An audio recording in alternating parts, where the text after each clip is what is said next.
I never forgot the sight from the day I left it. Let me tell you something. Every American know of a place called Auschwitz. Why? Because what occurred there to so many people, the atrocity, the horror. So you think God forgot what torture occurred? You think any of us as torture survivors ever forgot those locations they took us to, those rooms, what was called, what was done to us? How would that not be a most memorable place? It clearly can't be my birthplace. I don't even have no memory of that. I don't want to think of none of the prisons I've been in. All those been horrible, right? I can remember the train station the cop dumped me off because he told me in Mattoon, Illinois, that they weren't friendly to colored folks. And they had all Confederate flags hanging off their porches and on the back of their pickup trucks. And he said, well, look, guys, if y'all get the idea that we're gonna go to the gas station for a pack of cigarettes or some snacks, I totally would not think that's a good idea, right? And I was getting out 2019, January 2019.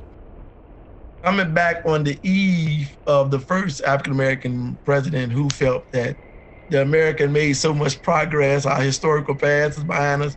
And then I get out after almost 30 years and get dropped off at a bus station in an all-white town and get reminded by the guard of, well, you know you're still a color, folks, and all the stuff you heard on television ain't true. I think it was in the Old Testament about Moses spoke about when you breathe on dry bones is because so much blood spilled in the soil, you can hear the streams from the dirt. So that's how it is with these police stations. You just simply give them a new name or a new location. It don't work that way.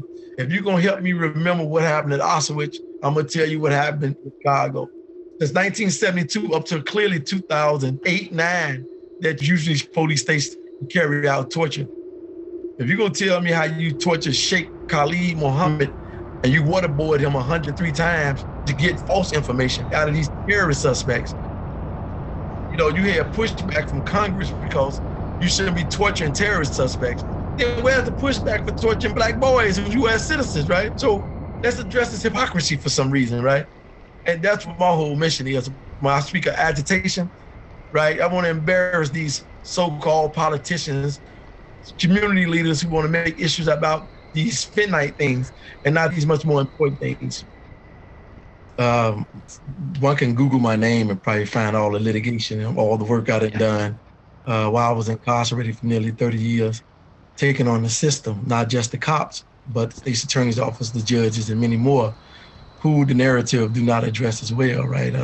Some people have the false sense of information that is very limited, that Burge had this extraordinary power to convict.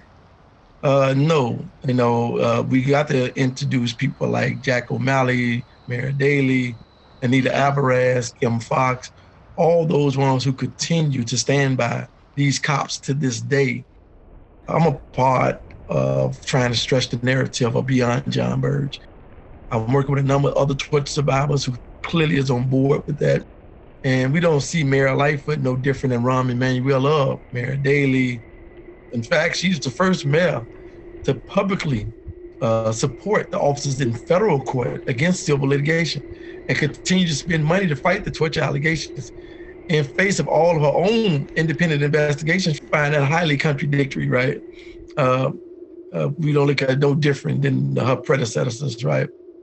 I think in the words of Dr. King, it's about being an agitator. It's about shaking loose those who have failed into a state of complacency. They don't realize that that silence is contributing to more suffering for a lot of people.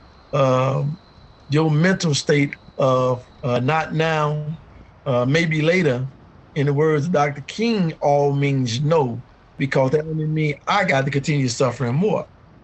It causing a lot of harm in society, in particular to people of color. And we can't just simply be about we shall overcome movement and hope that something better will fall out of the sky. Black Lives Matter represent that. They represent something different than the old civil rights movement. Those days is over with now. People demanding their justice immediately in the street right now, at any means necessary. So I like that perspective. I've been waiting for that perspective to come for a long time. Even when I was incarcerated, I felt frustrated by those who try to adopt the ways of the old protesting. Once again, I think that if we can remember Auschwitz, I think we can remember these police stations in which many black boys was taken to torture and scream for help by law enforcement, all white law enforcement. And why our horns back on this is because I think of the story of Carolyn Wiggins, which is a friend, the mother of a friend of mine called Marcus Wiggins, who was 13-year-old, the youngest torture survivor documented, and how they lied to her about where he was at. And then finally, some officer felt so bad, a black woman waited until she left and she pulled her to the side and said, "You probably want to check on 39 California." That's usually where they take some young black boys at, and they do a lot of bad things. So when she get there, she look over in the cage area like a dog kennel. And this is where they got all the other minors at that they didn't torture.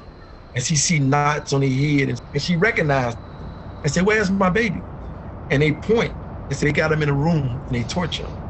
And when she tried to shoot back there, the other detectives in the lobby, they jumped up and grabbed her. "Ma'am, you can't go back there." She said, "Well, I'm looking for my son."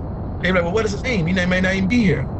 And as they trying to calm her down and give her these lies, she began hearing them scream and yell.